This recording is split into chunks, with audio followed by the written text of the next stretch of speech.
द्वारा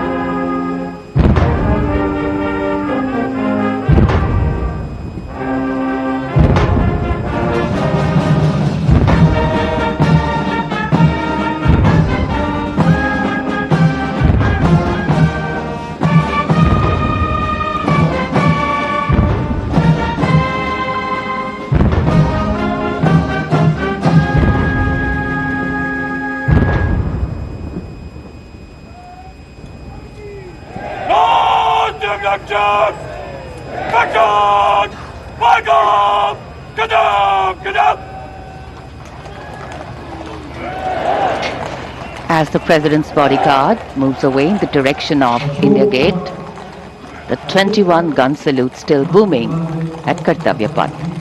And now the investiture ceremony.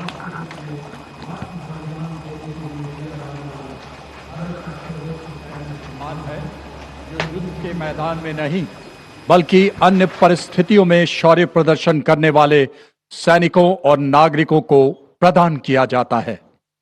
सम्मानित अशोक चक्र पदक आकृति गोलाकार, पदक सोने से मढ़े कांस्य से निर्मित, पदक का व्यास 35 मिलीमीटर का, अग्रभाग पर 24 तीलियों का अशोक चक्र अंकित,